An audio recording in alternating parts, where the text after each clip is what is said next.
И както много пъти съм казал, ако днес не се учиш на Божието Слово, не очаквай в утрешния ден Господ да те употреби в Неговото дело, в Неговата нива. Така че, добре е да пазите всяко. И аз вярвам, че Господ има за църквата ни планове, които трябва да извършим. И за да влезем в времето за изпълнението на тези планове, ние сега трябва да се обучаваме, ние трябва да се учим в Божието Слово. Ако не бъдем добри ученици, няма да бъдем и добри апостоли.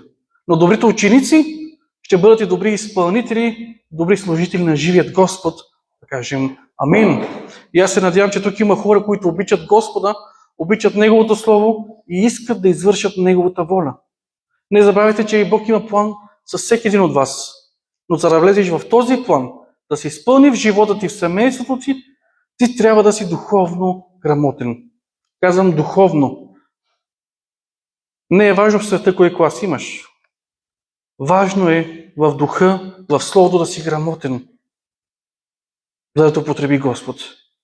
И вярвам, че идвате с очакване на всяка служба. Вярвам, че с очакване отваряте от дома Словото, Господ да ви говори, да ви научи на това, което трябва да знаете и да приложите в живота си, защото Господ иска църквата да бъде знаеща църква. И това, което говорихме тези дни, тези седмици, е от това да се пазим, да не би по някакъв начин да станем идолопоклонници, да не би да бъдем участници в бесовски трапези, да не би да се окажем съдници на наши брати и сестри. И това са неща, които Павел учише църквата. И ако днес ние се учим от това Божие Слово, и ние ще достигнем това време, в което Павел трябваше да сложи един ред в църквата, защото много дарби, много чудо.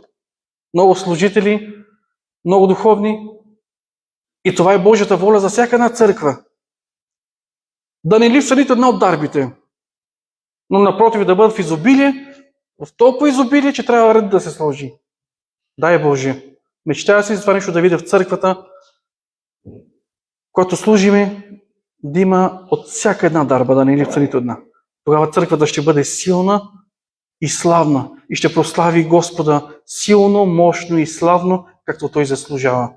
Защото много пъти ние като църква, ние като вярващи, вместо да се прослави Господ от нас, Той се хули. Вместо хората да кажат слава на Господа за тия хора, слава Господа за тези дарби, хората идват и няма какво да видят в църквата. Няма любов, няма радост, няма мир, няма пророчества, няма езици, няма тълкуване на езици, няма изцеления, няма освобождения. Това не е Божията воля.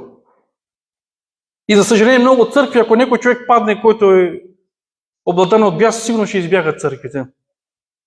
Това е за съжаление, защото не се практикуват дарбите на духа, а който трябва да искаме духа да се движи, духът да крещава в Святия Дух и да се прояви всяка една дарба в църквата. Това е Божията воля и затова Бог е изпратил духа.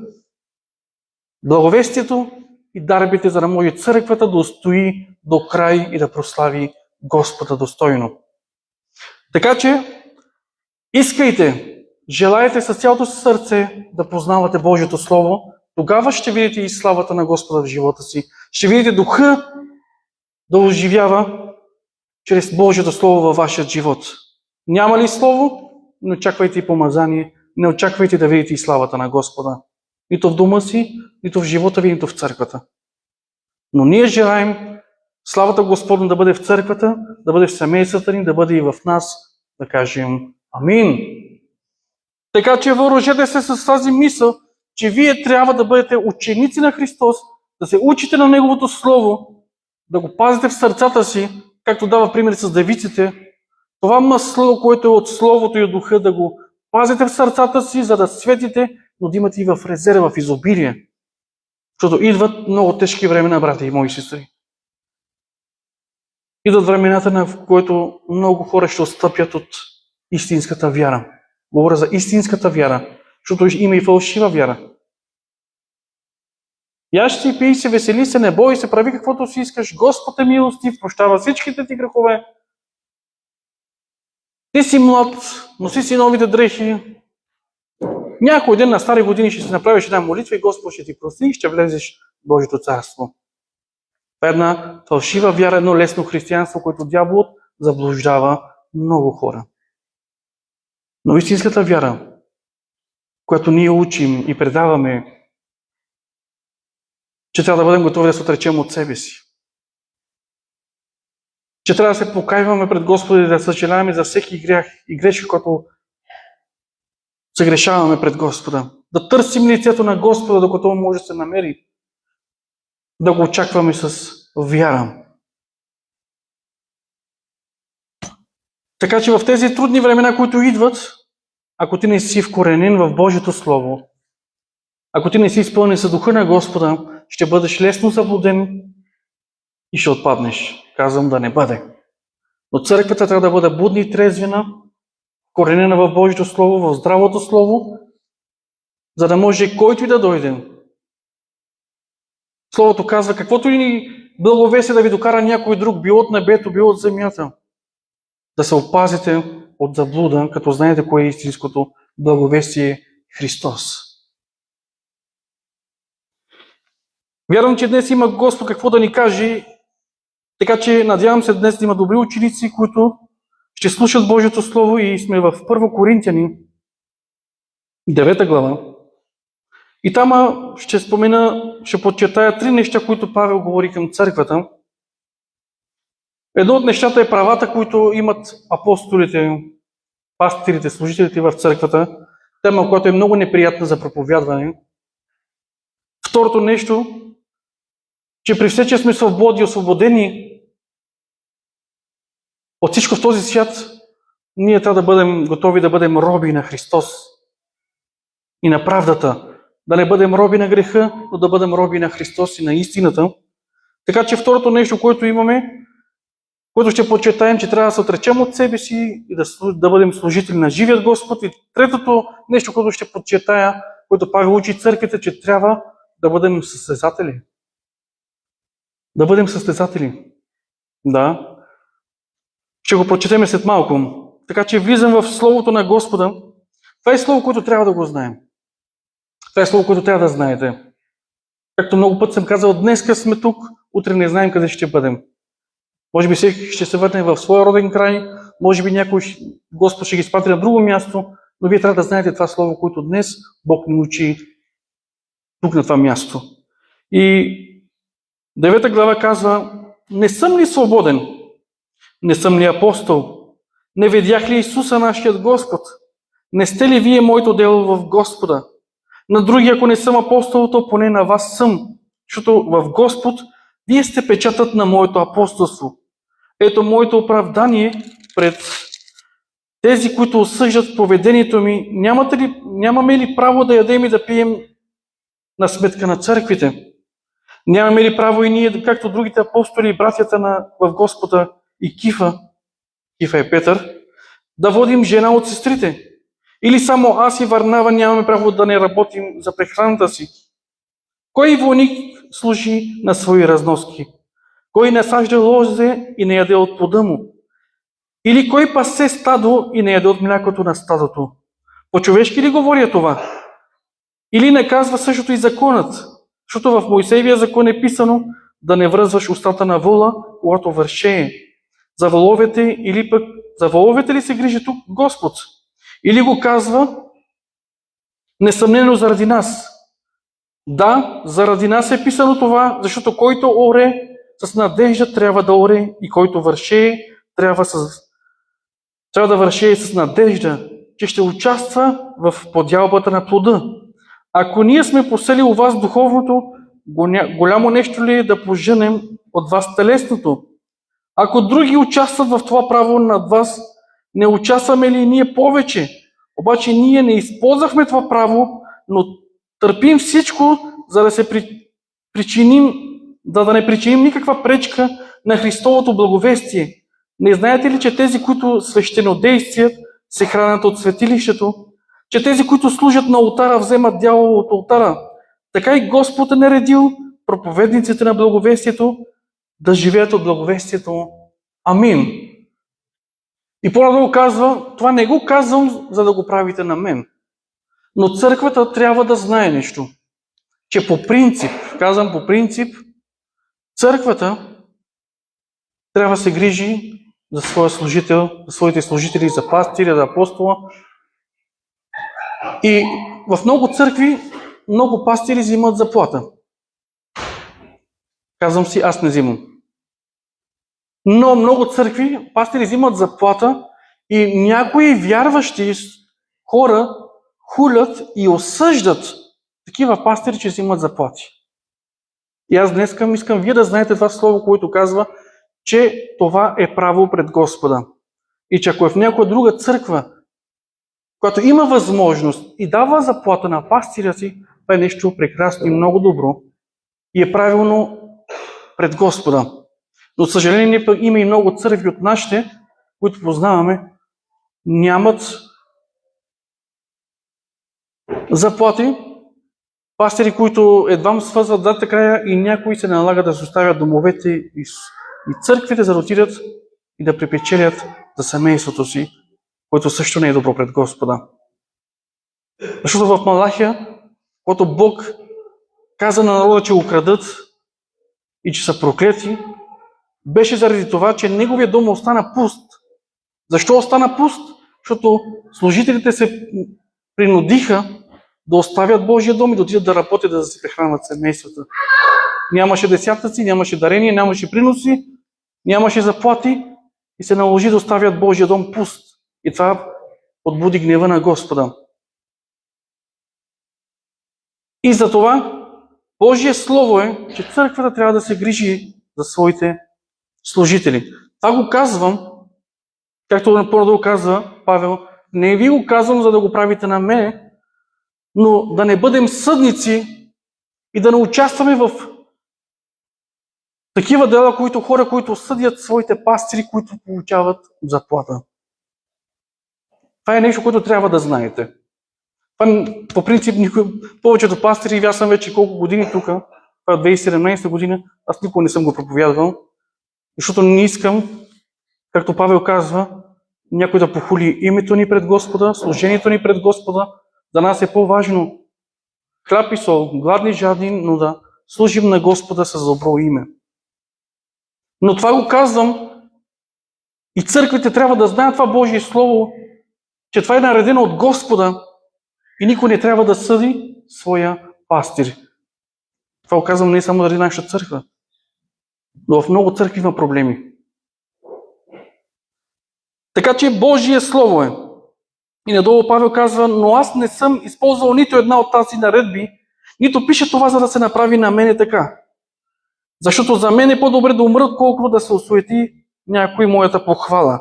Защото ако проповядвам благовестието, аз нямам с какво да се похваля, понеже нуждата ми се налага. Защото горко ми, ако не благовествам, понеже ако върша това доброволно, имам награда и ние го правим доброволно. Но ако е по принуда, то само изпълнявам повереното ми настойничество. И тъй, каква е моята награда?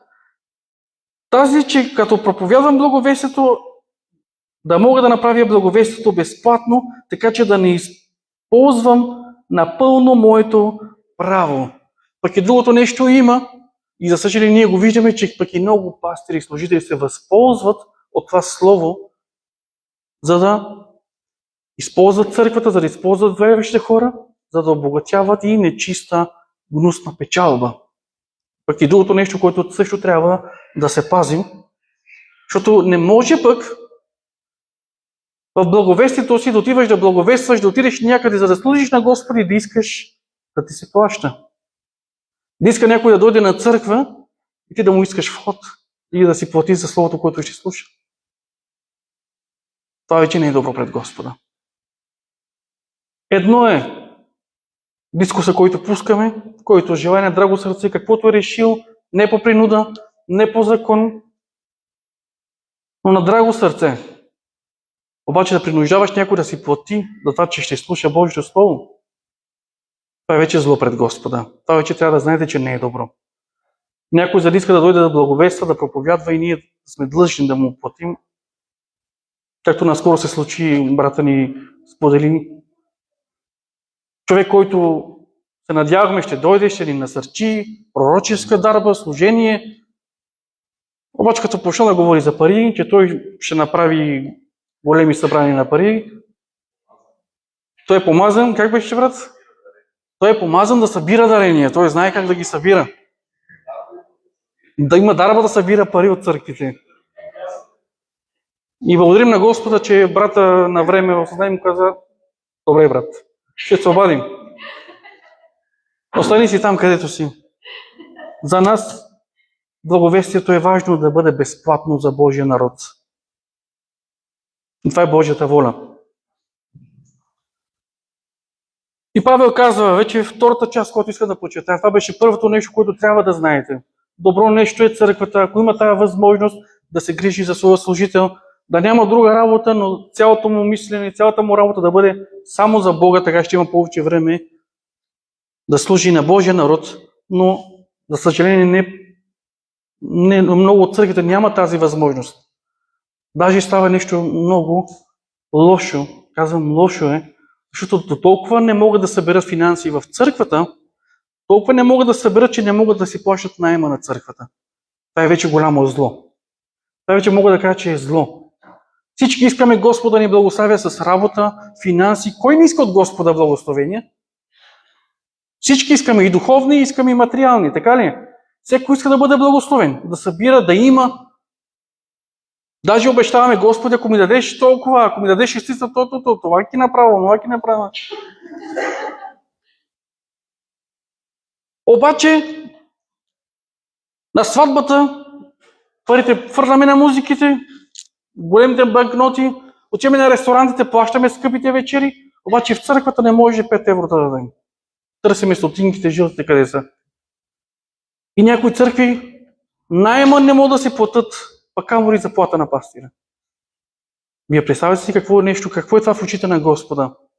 Бог, който даде едничкият си син, за да бъдеш спасен, да бъдеш в Божия дом, да се храниш от Неговото Слово и Неговия дом да остане в нужда, в лишение.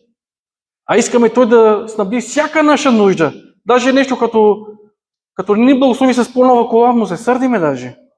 Като не ни благослови с по-голяма къща, му се сърдим даже. Като не взимам по-голяма заплата, мрънкаме даже. Искаме много от Господа. Но е зло църквата да не може да си плати наема на църквата, на Божия дом. Али заплата вече е друго. Господ ни дава здраве и сила, работим. При все, че има много пастири, които толкова са, за съжаление, възрастни. Пенсия нямат никъде, работили са цял живот така. И едва свързват двата края за хляба си. Така че това е първото нещо, което Павел учи църквата в тази глава. Да знае, че това е наредено от Господа. Но дай Боже Господ да благослови всички служители, да не им се налагам. Защото много хора, ако се остави да чакат от църквата, ще умрат от глад. Затова благославяме всички служители на живият Господ, Бог да снабди по чуден начин всяка нужда и на служителите, и на църквата. Амин. Но това е първото нещо. Второто нещо, което Павел подчертава: защото при все, че съм свободен от всички човеци, аз станах роб на всички. Нещо, което е много неприятно и много хора не искат. За да придобия мнозина. За юдеите станах като юдеин, за да придобия юдеи. За тези, които са под закон, станах като под закон, при все, че аз не съм под закон. За да придобия тези, които са под закон. За тези, които нямат закон, станах като че нямам закон, при все, че не съм без закон спрямо Бога, защото съм под закон спрямо Христа. За да придобия тези, които нямат закон. За слабите станах слаб, за да придобия слабите. За всички станах всичко, да по всякакъв начин да спася неколцина. Всичко това върша заради благовестието, за да участвам и аз в него. Амин на Божието Слово. Божието Слово, което казва за Божието дело, че онези, които участват в Божието дело, имат вечен живот. И Павел казва: и аз искам да участвам в това дело и съм готов да направя всичко и правя всичко възможно, за да придобия някой за Христос. Нещо, което всички трябва да поставим в сърцата си като цел, че ние трябва да желаем хората да се спасяват около нас. Че ние трябва да бъдем готови на всичко, за да изтръгнем онези, които са тръгнали към огъня, към пропаста. И Павел казва, че за всички станах всичко. За слабите станах слаб, за силните станах силен, само и само да бъда до тях, да им благовествам и да ги спечеля за Господа. Нещо, което днес при много хора се губи. Никой не го интересува за брата, за сестрата, как да бъде спасен, как да стои във вярата, как да ги разпалваме вярата на нашите брати и сестри, да им помагаме. Как да се спасят нашите близки, роднини, приятели, комши, познати, колеги. Нещо, което трябва да имаме на сърце. Да имаме на сърце хората да се спасяват. Но много хора днес си казват, аз съм спасен, другите да се оправят. Това ли е Божията воля? Всеки да се спасява поединично. Това е егоистично. Но тук Павел ни дава пример какви трябва да бъдем. Хора, които да желаем не само ние, ни хората около нас да бъдат спасени. Казва със съботянин, останах съботянин. С 50 дни станах 50. Със свободния станах свободен, с роба станах роб, само и само да ги придобия за Господа. Помням си един случай, един човек, който беше мафиоз. Буквално беше голям мафиоз, се занимаваше с такива работи. Но имах на сърце да му благовествам този човек да бъде спечелен за Господ, защото беше пък и добър човек. От една страна добър, те повечето мафиози са добри.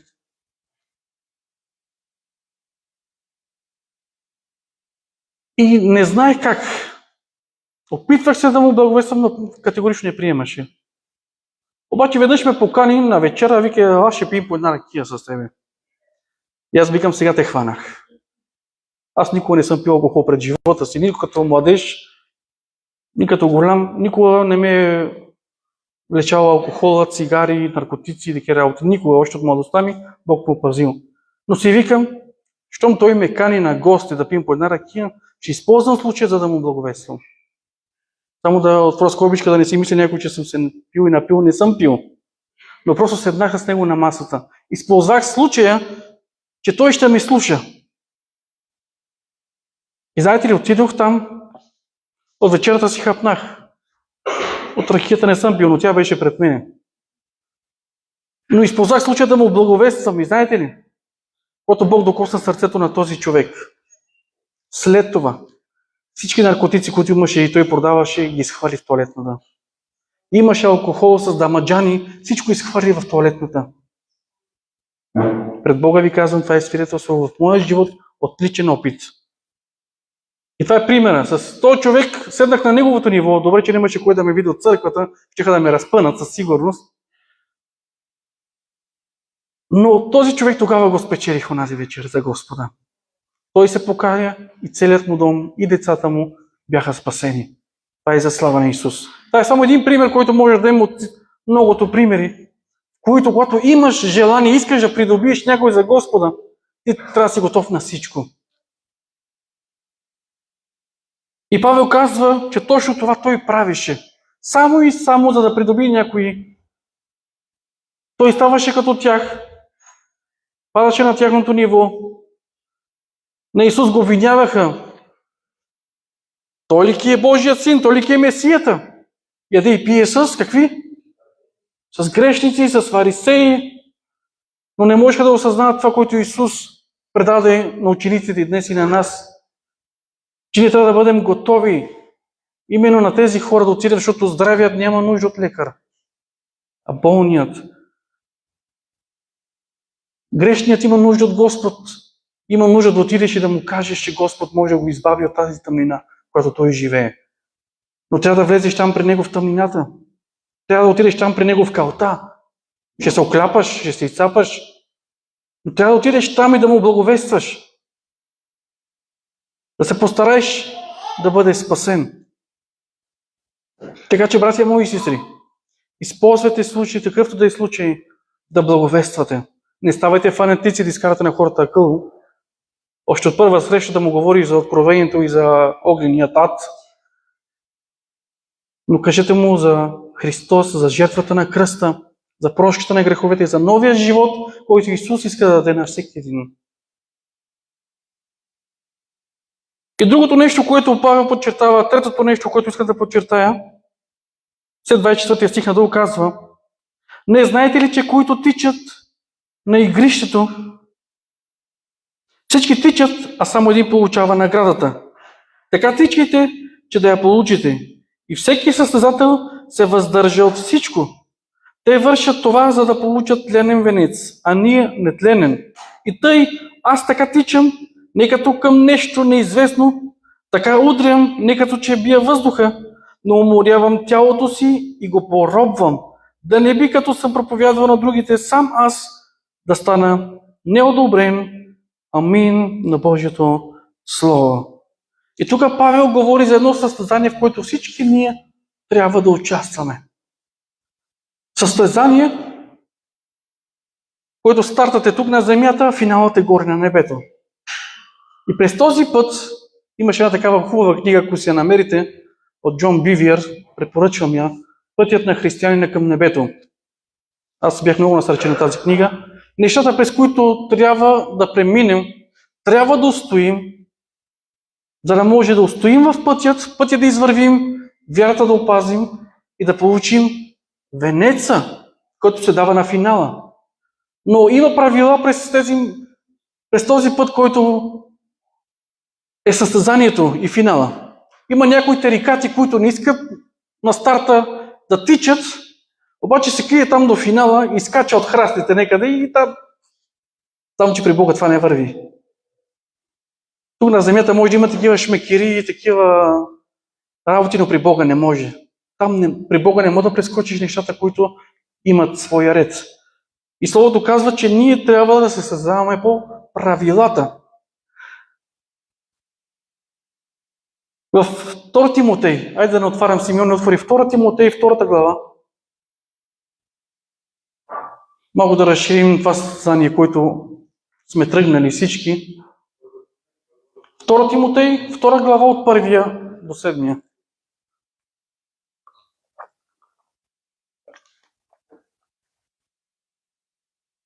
И така ти, чадо мое, укрепвай в благодата, която е в Христа Исуса. И каквото си чул от мене при много свидетели, това предай на верни човеци, които са способни и други да научат. Съучаствай в страданията като добър воин Христов. Никой служиш като воин не се заплита в житейски работи, за да угоди на тези. Много бързаш, бе, Симеоне. Ще накарам ти да четеш. Никой служище като воин не се заплита в житейски работи, за да угоди на този, който го е записал за воин. Също и ако се състезава някой в игрите, чуйте, той не бива увенчан, ако не се е състезавал според правилата. Амин на Божието царство. Бог наблюдава това състезание и вижда кой как се придържа към правилата и дали ги изпълнява. И накрая някои хора ще бъдат дисквалифицирани. Не ви познавам. Ама как, Господи, ама ние в Твое име? Благовествахме, проповядвахме, болни се изцеляваха, демони се гониха. Не сте се състезавали по правилата, за това махнете се. Дисквалификация. И другото нещо, Симеон я отвори пак в Римляни 12 глава. 12:10. Обичайте се един друг с братска любов. Надпреварвайте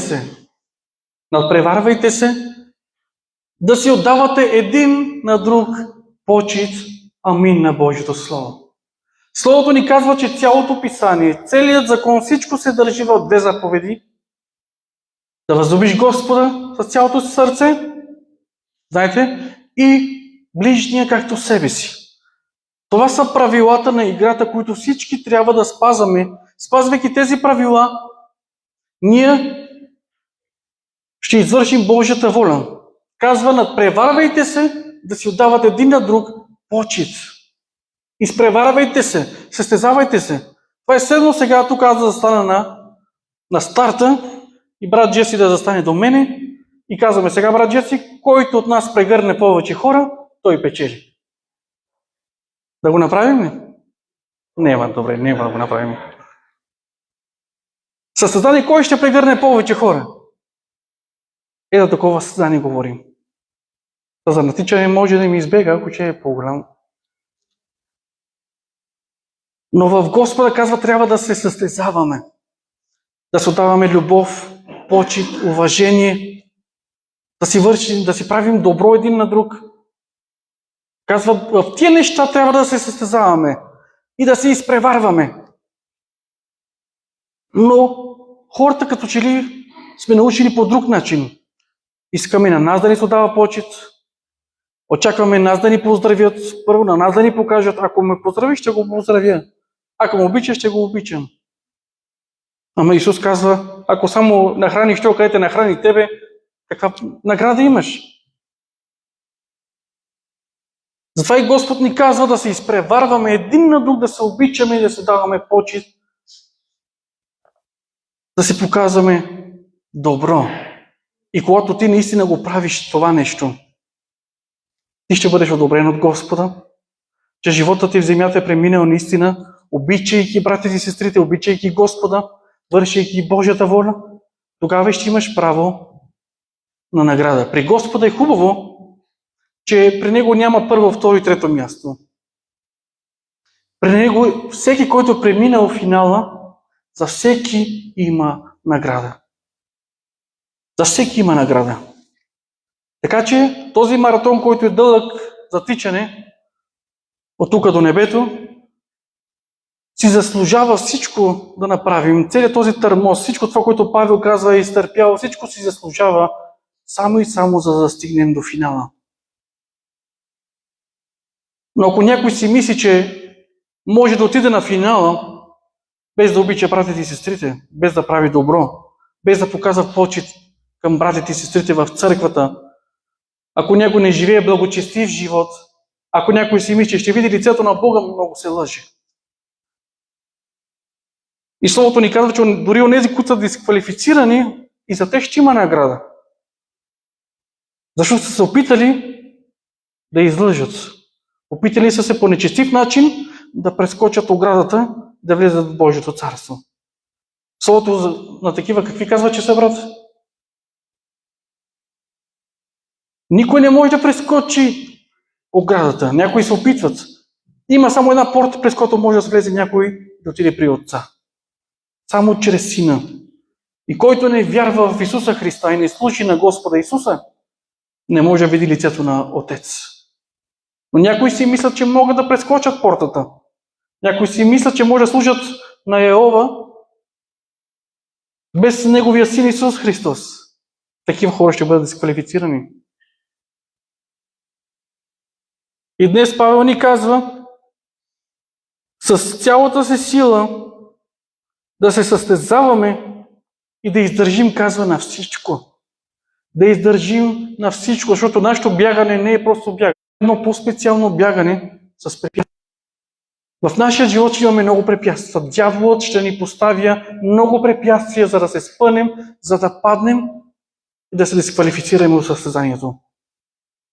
Ще дойде с гордост, ще дойде с изкушения, ще дойде с изпитания. Ще се опита по всякакъв начин само и само да те изкара от състезанието. Да се откажеш. Но днес Господ ти казва: не се отказвай. Финалът наближава. Финалът наближава и наградата е приготвена за всеки един от нас. Не я губете, братя мои и сестри. Но нека да стоим в вярата, в Господа, да ходим в Бога, както се казва за Божите хора, ходеха с Бога и накрая видяха лицето на Бога. Нека да ходим в Бога, не просто да ходим, а както тук се казва, да бягаме за Господа, да бягаме с Бога, да извършим Неговата воля, да свършим състезанието по правилният начин, за да получим и наградата, която Господ има за всеки един от нас. Така че не забравяйте, братя мои и сестри, животът ни е едно състезание. Животът ни е една война, която няма уволнение. И ние трябва да служим на Господа. Ние трябва да живеем за Господа. Ние трябва да извършим Неговата воля, която иска не само ние да бъдем спасени, но и хората около нас. Така че, бъди готов да извършиш Божията воля в живота си. Бъди готов да се състезаваш и да изпреварваш другите в Божието дело. Дай си зор. Насили плътта. Плътта силно желае противното на духа и плътта ще поставя пречки. Плътта е немощна, но духът е бодър. По тия дни го усетих и в плътта. Какво означава това слово? И наистина плътта е немощна, плътта поставя пречки, но онези, които са в духа, ще преминат всяка пречка, всяко препятствие ще прескочат, ще тичат и няма да се уморяват, защото Господ ще подновява силите като на орел. Амин, обещал ни го е, ще тичаме, няма да се уморим по Божието дело и дай Боже всички заедно да стигнем финала. За съжаление, казвам, някои ще бъдат дисквалифицирани, някои ще изостанат, някои ще отпаднат. Това е много жалко. Бог скърби за такива хора и ние трябва да скърбим. Но не допускайте да бъдеш от този, който да отпадне от състезанието. Бори се, състезавай се. Вярвайте, че Господ е приготвил награда, която око не е видял, ухо не е чул. За нас човешко сърце не е дохождало това, което Бог е приготвил за всички финалисти, които ще прескочат финала. И пожелавам си го от сърце на мен и на всички вас, ние като една църква, заедно да стигнем финала при Господа. Като застанем пред Него, да не се посрамим от живота, който сме живяли на земята. Живот за себе си, живот за плътта. Но заставайки пред Господа, задъхани от състезанието, Господа каже: ела верни на малкото. Ела верни на състезанието, което си състезавал по правилният начин. Ела влез. Ела получи твоята награда. Господ наш идва, брати и сестри. Имаше раждане в яслата, имаше смърт на кръста, имаше възкресение от гроба и сега казваме, че идва и пришествие. Идва и пришествие. Бъдете готови, братя мои сестри. Бог ви обича и Бог не иска никой от вас да се изгуби по пътя на състезанието. Но Господ иска и ще ни помогне да стигнем финала. Само не се отказвайте. Обичайте Господа, обичайте братите и сестрите и се състезавайте да правите добро и да отдавате почет. Нека да бъде слава на Господа и казваме много голямо амин на това прекрасно Божие Слово, което днес ни даде нещо, което трябва да научим. Нещо, което трябва да знаем и да приложим в живота си. Вярвам, че във всяка една служба, във всеки едно отваряне на Словото, което си отворите да четете, Господ ще ни учи. Защото Господ иска да ни научи, защото ще дойде време, в което трябва да влезем в изпълнение на това Слово. Ще влезем в славата на Господа. В църквата Бог иска да се случват чудеса и знамения. Но искам да ви кажа, че още не сме готови. Докато не бъдем църква, която познава своя Господ, познава Словото на Господ, защото Словото е Бог. Бог няма да се движи мощно и чудно. Затова сега е времето да бъдем добри ученици, да се учим, брати и сестри. Нека да бъдем добри ученици, да преминаваме през всяко едно изпитание, през всеки един изпит, оценките ни да бъдат добри, за да преминаваме през по-голям клас, като дойде времето да вземем дипломите и да каже: Господ, сега вече мога да се доверя на този брат, на тая сестра. Те са завършили това духовно училище, мога да им се доверя. Мога да им се доверя, като им даде повече финанси, мога да им се доверя да им дадам повече дарби, мога да се доверя да им дам повече помазание. Днес Господ ги въздържа, защото ние не сме готови. Ако ти на 50 евро не си верен, как Господ те даде 50 000? Ако днес ти не си верен на тази дарба, която ти е дал Господ, да благовестваш или пък да вярваш, това всичко е дарба. Ако ти не си верен на това, как Господ ти даде дарба да гониш демони? Как Господ ти даде дарба да изцеляваш хората? Що много хора се възгордяха, много служители паднаха. Така ли е, брат Бориславе? Много служители паднаха. Защо? От една страна не бяха готови. Обаче искам, Господи, искам моето право. Дай ми да изцелявам, дай ми да възкресявам. Като Господ не дава и казва, не си готов, ама Господи, айде наци. Какво виждаме? Да рече на детето един голям нож, нека да го видиш, сам си изпосече, даже изпосекал и някой друг. Каза, хапате се, внимайте да не се изпотребите.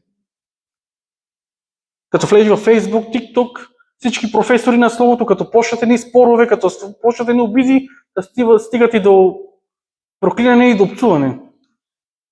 Защо са духовни?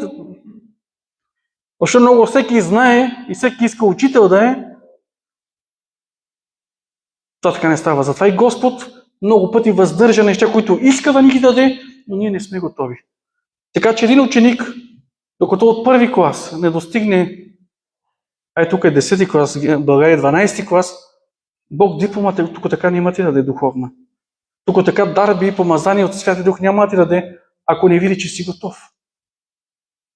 И сега е времето ние да се подготвяме да бъдем готови, брати и сестри, за голямото помазание, за голямото благословение в горе за нашата си църква. Не казвам за другите. Но аз искам и Бог иска да види в нашата църква огнени вярващи, които Бог изпраща Святия си Дух като огън, както в Петдесятницата да виждаме огънят вътре, да виждаме славата на Господа вътре, да виждаме чудесата, знамението, освобожденията, да се радваме присъствието на Господа. Някой път ми е толкова трудно, на хвалението ми някой път толкова трудно. Пеят, църквата не иска да пее, това се усеща. Молим се, но църквата не се моли, това се усеща. Ние пречим Духа на Господа да се движи вътре в църквата с нашето маловерие, с нашето, как да го кажа, да, това също е правилно. Просто безхаберие, безгрижие, просто ленивост, духовна ленивост. Пренабрегваме тези неща, които докарват помазанието. Всеки иска присъствие на Бога помазанието ми. Знаете ли как идват? Молитва, поклонение, хваление, Божие Слово. Обаче на него хора не им се пее, обаче помазание искат. Не им се моли, обаче искат Господ да ги чуе. Не им се чете, но обаче искат Господ да ги употреби и да вършат чудеса и знамения, делата, които извършил Христос, и те да ги вършат. Съжалявам. Има един ред в състезанието, има ред в служението, има ред в вярата. Аз си вярвам по мой си начин. Няма такъв твой си ред. Много път съм срещал такива хора, благовестваш им, аз си вярвам по мой си начин. Не иска по моя начин, не иска по библейския начин, иска по своя си начин. Да си върши и прелюбодействата, кражбите и измамите, един път годината дойде Великден, да иде да запали една свещичка и всичко е окей.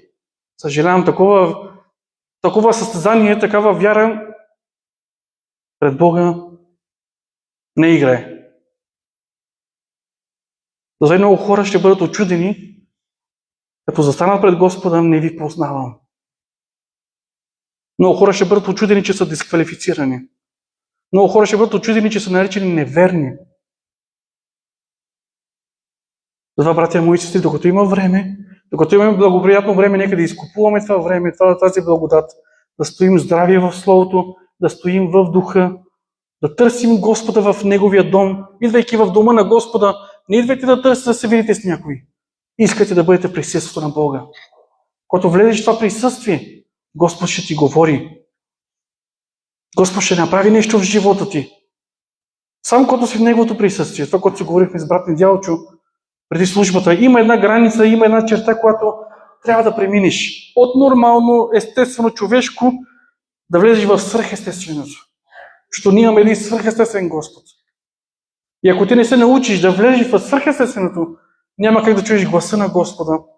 Няма как да получиш откровени и видения. Няма как Бог да ти говори, няма как да видиш славата на Бога. Така че това, което ние всички трябва да се научим, как да влизаме в това присъствие. И това присъствие трябва да се научиш ти. Трябва ти да го желаеш, ти да го искаш, ти да го търсиш с цялото ти сърце. Да бъдеш в присъствието на Господа. Да бъдеш в радостта на Господа. Много хора се идват унили и се отиват унили. Идват болни и се отиват болни. Идват празни без слово и се отиват празни, защото по време на словото си гледат телефона, чепкат си ногтите, гледат тавана, гледат си обувките. Няма как да почувстваш нещо. Излизаме всички от църквата, едни казват, беше прекрасна служба, беше прекрасно слово, присъства на Господа беше прекрасно. Някой до тях казват, аз нищо не усетих. Питам, от Господа ли зависи това? От пастира ли зависи това? От хвалението ли зависи това? От всеки един от вас зависи това нещо. Така че не угаждате на пътя, който е мързелива и ленива, но стойте в духа и търсете от духовното. Крайно време е да пораснем в Господа, брати и сестри. Да бъдем християни, пълнолетни християни, не деца, завличани от всеки вятър на учение. Спирам до тук, че пак е почина да проповядвам. Времето на ограничение трябва да излизаме. Отдаваме цялата слава на Бога. Обичайте Словото на Господа. Обичайте да бъдете във време на хваление и поклонение. Обичайте да слушате Божието Слово. Обичайте да бъдете в общение с брати и сестри. Обичайте правилата на състезанието, за да им получите наградата. Нека наведем главите да се молим за това слово, което чухме. Благословени и святи Господи! Боже, даваме цялата слава на Тебе, за това, че Ти си ни оставил Слово, в което да се учим, Слово, в което да се видим в огледало, Слово, което да спасява сърцата, душите ни и близките ни, Боже святи. Боже, ето днес приемаме Твоето Слово такова, каквото е. Не каквото ни искаме, но каквото е. Опази ни от това да не осъждаме, да не бъдем съдници на братя и сестри, на служители, на пастири. Опази ни, Господи мой, това да бъдем на съдийската скамейки, да осъждаме това, което трябва само Ти да съдиш. Боже святи, помогни ни да се освободим от всяко робство на този свят. Боже, ние доброволно искаме да бъдем Твои роби, Твои служители, защото Ти си прекрасният Господар, който дава живота си за нас. Боже святи, направи ни да бъдем готови. Да бъдем готови за всяко добро дело. Да бъдем готови в състезанието пъти да извървим и вярата да опазим, Боже святи. В това състезание, в този път, който имаме към небето, дай ни сила да стоим, Господи мой. Много от нас сме слаби и болнави. За съжаление, някои са и починали. Господи, дай ни сила да стоим, да ходим в пътя Ти, да живеем живот угоден на Тебе, Господи мой. Да се изпреварваме в любовта и почита един към друг, тъй като дойде времето да видим лицето Ти, Татко Небесен, усмихнато към нас, не разгневено.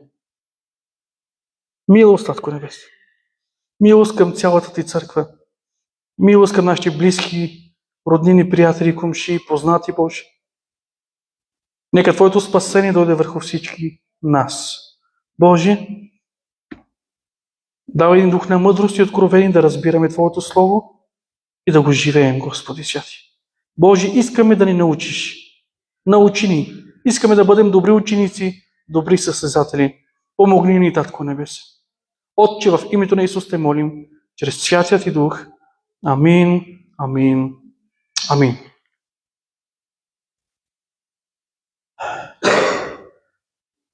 Иска ли някой да прослави Господа или да каже нещо свързано с състезанието?